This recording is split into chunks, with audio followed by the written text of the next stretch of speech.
मुसलमानों से नफरत का दिन रात पाठ पढ़ाते हैं। तो भैया खाली मुसलमान से लड़ने के लिए हम हिंदू बना रहे हो? ये लोग हमें मस्जिद तोड़वाने के लिए बनाते हैं। आए दिन बड़े बड़े धीरेन्द्र शास्त्री जैसे ऐसे मठाधीश लोग आए दिन मतलब प्रोपेगेंडा बैकवर्डों को मूर्ख बनाया जा रहा है। स्वयं भगवान श्री राम को भी मैदान मुक्त है। जो भारतीय जनता पार्टी में है वो राम भक्त है, और जो भारतीय जनता पार्टी से बाहर है वो राम विरोधी है। मैं हिंदू हूँ तो मुझे भी पूजा पद्धति में हमें भी हिस्सेदारी मिलना चाहिए। कोई अगर मंदिर ट्रस्ट का निर्माण होती है, जैसे राम मंदिर सहित कितने भी सैकड़ों बड़े बड़े मंदिर मठ का निर्माण हुआ है, जो बैकवर्डों के जमीन, बैकवर्डों के चंदा, बैकवर्डों के मैंने पैसों से हुआ है, उसमें हम लोग का मंदिर प्रबंधन ट्रस्ट का भी हमें कम से कम अध्यक्ष नहीं तो उपाध्यक्ष बना दीजिए, सचिव बना दीजिए। तो ना हमको आप मंदिर ट्रस्ट का अधिकार दे रहे हैं, ना मंदिर का पुजारी बना रहे हैं। तो भैया खाली मुसलमान से लड़ने के लिए हम हिंदू बना रहे हो। भारतीय जनता पार्टी वैश्य विरोधी है, पिछड़ा विरोधी है, झारखंडी विरोधी है। कभी हिंदू का मुद्दा तो कभी राष्ट्रवाद का मुद्दा तो कभी राम का मुद्दा, यही छलावा करके यहाँ के बहुसंख्यकों को मूर्ख बनाया जा रहा है। भारतीय जनता पार्टी में रहकर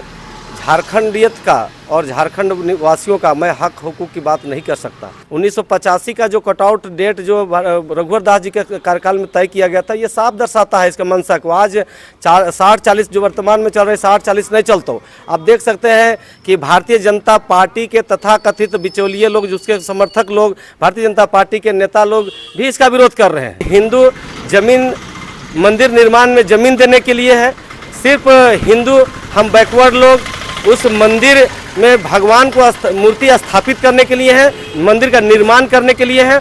जैसे ही मंदिर का जमीन पर मंदिर का निर्माण हो जाती है, हमारा मूर्ति स्थापित हो जाती है, फिर हम बैकवर्ड हो जाते हैं, फिर अछूत हो जाते हैं।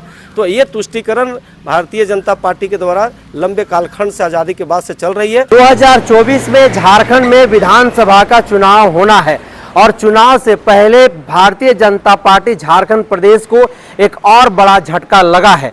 रांची जिला ग्रामीण मंत्री हरिनाथ साहू ने आज अपने दल बल के साथ सैकड़ों कार्यकर्ता के साथ भारतीय जनता पार्टी का दामन को छोड़ करके लोक हित अधिकार पार्टी का आज दामन इन्होंने थामा है। हमारे साथ अभी हरिनाथ साहू है। उतना बड़ा पार्टी, विश्व का सबसे बड़ा पार्टी का दामन छोड़ करके आखिर क्यों? लोक हित अधिकार पार्टी जो अभी एक उभरता हुआ पार्टी है, जिसका झारखंड में कहीं से भी कुछ दिखाई नहीं देता है, वैसे छोटा पार्टी का दामन थामने का पीछे क्या उद्देश्य है और उस बड़ी पार्टी को आखिर इन्होंने क्यों छोड़ा? आप रांची जिला में ग्रामीण मंत्री थे, आप भारतीय जनता पार्टी में, भारतीय जनता पार्टी को छोड़ करके आखिर क्यों ये छोटी सी पार्टी का आपने दामन थामा है? पार्टी छोटी है किंतु विचारधारा सबसे बड़ी है, और भारतीय जनता पार्टी विश्व की सबसे बड़ी पार्टी होकर के भी विचारधारा सबसे छोटा हो चुका है वर्तमान में, कह सकते हैं। जिस भारतीय जनता पार्टी का उद्देश्यों के साथ मैं जुड़ा था, उनके सिद्धांतों के साथ जुड़ा था, वो जस्ट उसका विपरीत काम कर रही है। वो अंत्योदय की बात करती है, वो राष्ट्रवाद की बात करती है, वो विश्व गुरु बनाने की बात करती है भारत को। किंतु इन सारे एजेंडों के पीछे, सारे सिद्धांतों के पीछे यहाँ विशेष करके जो स्थानीय लोग हैं, मूलवासी हैं, दबे कुचले, वंचित, शोषित, दलित, आदिवासी और बहुसंख्यक पिछड़े, अति पिछड़े वर्ग है, उसका वो एक प्रकार से भेंट चढ़ा करके, बलि लेकर, उसके अधिकारों का हनन करके वो अपने गुप्त एजेंडा पर वो काम कर रही है। जिसके वजह से मैं पिछले 8 वर्षों से कार्यरत भारतीय जनता पार्टी में रहने के बावजूद मैं जिला का मंत्री के बाद त्यागपत्र दिया। उस पार्टी में रहते हुए हम भारतीय जनता पार्टी में रहकर झारखंडियत का और झारखंड निवासियों का मैं हक हुकूक की बात नहीं कर सकता। मैंने कहा था कि भाई इस राज्य के अंदर में यहाँ के बेरोजगार शिक्षित युवाओं को पलायन से रोकने के लिए यहाँ पर खतियान आधारित स्थानीय नियोजन नीति बननी चाहिए। यहाँ का बहुसंख्यक अति पिछड़े समाज के, जिसकी आबादी लगभग 54% है, उसका आरक्षण बढ़ना चाहिए। किंतु दुर्भाग्य है कि जिससे 27% हम लोग को एकीकृत बिहार में जो हमें मिल रहा था आरक्षण, उसे भी भारतीय जनता पार्टी के ही नेतृत्व में रघुवर दास जी के समय 14% करा दिया गया था। तो मैं कह सकता हूँ वैश्य आयोग की लड़ाई, वैश्य आयोग की गठन की लड़ाई, चाहे वैश्य जो 42% इस राज्य में है, उसको वैश्यों को आरक्षण और वैश्य आयोग का गठन की लड़ाई लंबे कालखंड से इस राज्य के अंदर भारतीय जनता पार्टी के नेतृत्व सरकार में भी हम लोग ने काफ़ी मांग रखा, लेकिन वो भारतीय जनता पार्टी वैश्य विरोधी है, पिछड़ा विरोधी है, झारखंडी विरोधी है। मैं कह सकता हूँ उसका जो मैंने जो मांग कहा था भारतीय जनता पार्टी में अंदर में कि इस देश के अंदर में जातीय जनगणना अविलंब होना चाहिए, जिससे पता चले कि इस देश के अंदर में किसकी कितनी आबादी है, और जाति जनगणना के आधार पर जिसकी जितनी आबादी उसकी उतनी राजनीतिक भागीदारी, सामाजिक भागीदारी और सभी जगह उसको आरक्षण के उसी अनुसार से शैक्षणिक और आर्थिक स्थिति के अनुसार बने। इस चीज़ की मैंने मांग रखा था, तो उन्होंने हमें पार्टी विरोधी करार दिया। लेकिन आज मैं गर्व से कह सकता हूँ पार्टी अभी नई है, छोटी जरूर है, लेकिन सिद्धांत इसका विजन बहुत बड़ा है।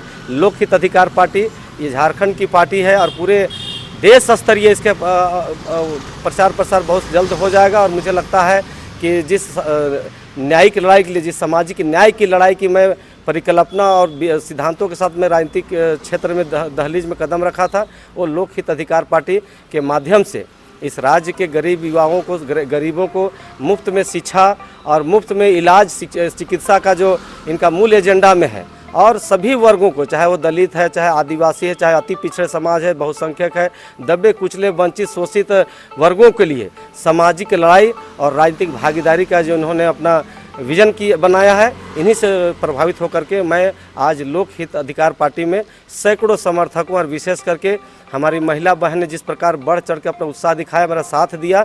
हमें लगता है कि कम से कम 200 महिला बहनें और 200 भाई ने हमारा साथ दिया, जिसमें कई समाज के अगुआ लोग थे, कई राजनीतिक दल के भारतीय जनता पार्टी के ज़्यादातर पदाधिकारी मंडल के जिला के थे और पूर्व के भारतीय जनता पार्टी थे, और RSS के भी कई हमारे कार्यकर्ता बंधु आज हमारे लोकहित अधिकार पार्टी मेरे साथ सदस्यता लिया है।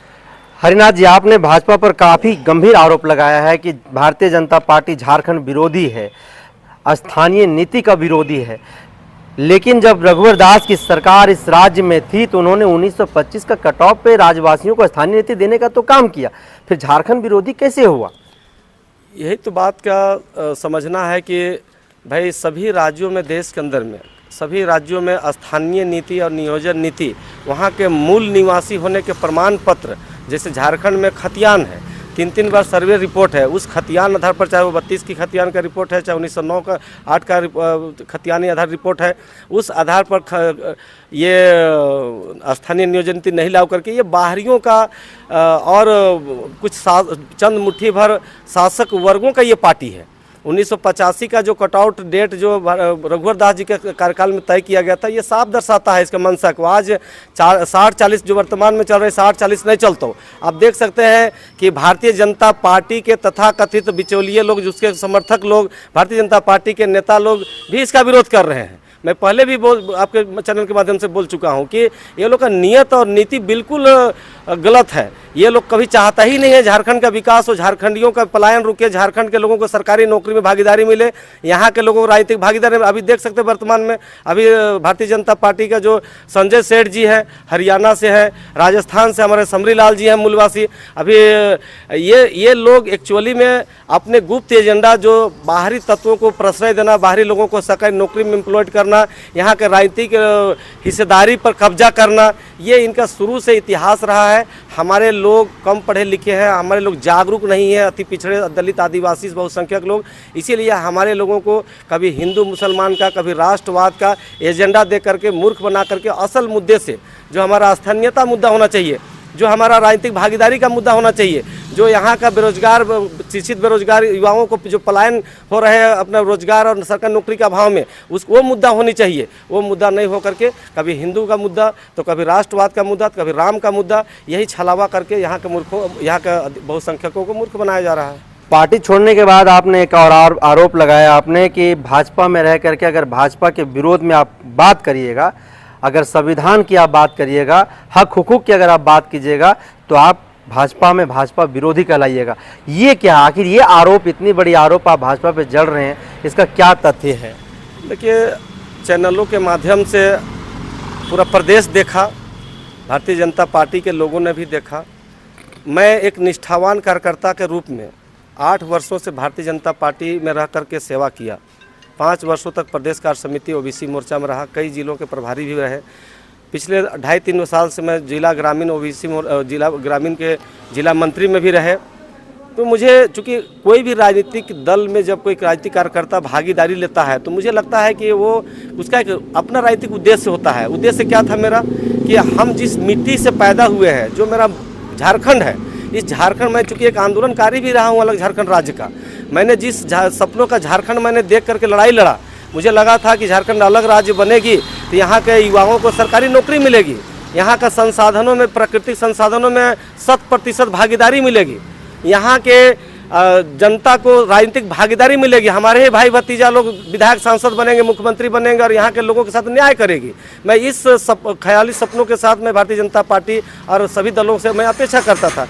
किंतु मैंने आपको याद होगा, मैं आप ही के चैनल के माध्यम से और एक और चैनल के माध्यम से मैंने कहा था, जिस समय भारतीय जनता पार्टी जिला ग्रामीण का मंत्री मैं हुआ करता था, मैंने साफ शब्दों में कहा था, चूँकि ये चैनल में कहने से पहले मैं शीर्ष नेतृत्व भारतीय जनता पार्टी को और माननीय पूर्व मुख्यमंत्री ये बाबूलाल मरांडी जी, तत्कालीन मुख्यमंत्री श्री रघुवर दास जी, प्रदेश के अध्यक्ष श्री दीपक प्रकाश जी सहित केंद्रीय प्रदेश के नेतृत्व को और सांसद विधायक को मैंने अवगत कराया था कि भाई साहब, यहाँ हम लोग को जिस उद्देश्य से राजनीति कर रहे हैं भारतीय जनता पार्टी का, ये असल मुद्दा क्या होना चाहिए कि यहाँ का झारखंडियत की बात होनी चाहिए, यहाँ का स्थानीय नियोजन नीति की बात होना चाहिए, 32 आधारित खतियानी आधारित स्थानीय नीति बने और यहाँ पलायन जो हो रही है, जो जेपीएससी बार बार बाधित हो रहा है, उसको रोका जाना चाहिए। दूसरी बात मैंने कहा था कि भाई इस देश के अंदर में सुअर का जनगणना हो जाता है, गाय का जनगणना हो जाता है, कुत्तों की जनगणना हो जाती है, मुर्गी की जनगणना हो जाती है, भैंसों की जनगणना हो जाती है। अगर जाति व्यवस्था आपने बना रखा है कि कोई लोहार है, कोई चमार है, कोई घासी है, कोई तेली है, कोई बनिया है, कोई सूढ़ी है, तो फिर जाति की जनगणना क्यों नहीं? मैंने स्पष्ट कहा था कि देश के अंदर में जातीय जनगणना होनी चाहिए, चूँकि हमारा प्रधानमंत्री ओबीसी वर्ग से आते हैं और सबसे ज़्यादा इस देश में आज़ादी के बाद अगर किसी समुदाय का शोषण हुआ है तो वो बैकवर्ड क्लास का हुआ है। तो मुझे काफ़ी उम्मीद था नरेंद्र मोदी जी से कि वो जब आए हैं तो जातीय जनगणना भी होगी और वैश्यों को और यहाँ का पिछड़े वर्ग को आरक्षण भी मिलेगी। लेकिन जस्ट उल्टा हुआ, आरक्षण हमें घटा, अभी वर्तमान के रोस्टर देख लीजिए, इससे पहले 27 से 14 किया गया, भारतीय जनता पार्टी के कार्यकाल में 14 किया गया था। तो ये वैश्य विरोधी है, बैकवर्ड विरोधी है। इसलिए मैंने कहा था कि भाई यहाँ का स्थानीय नियोजन नीति बने, खतियान आधारित पर यहाँ पर जनगणना आधार पर आरक्षण नीति बने, जिसकी जितनी आबादी उसकी उतनी भागीदारी मिले। और जिस हिंदुत्व का एजेंडा पर भारतीय जनता पार्टी देश में चला रही है, एक नफरत की राजनीति, मैंने उस पर भी कहा था कि सिर्फ हिंदू जमीन मंदिर निर्माण में ज़मीन देने के लिए है, सिर्फ हिंदू हम बैकवर्ड लोग उस मंदिर में भगवान को मूर्ति स्थापित करने के लिए है, मंदिर का निर्माण करने के लिए है।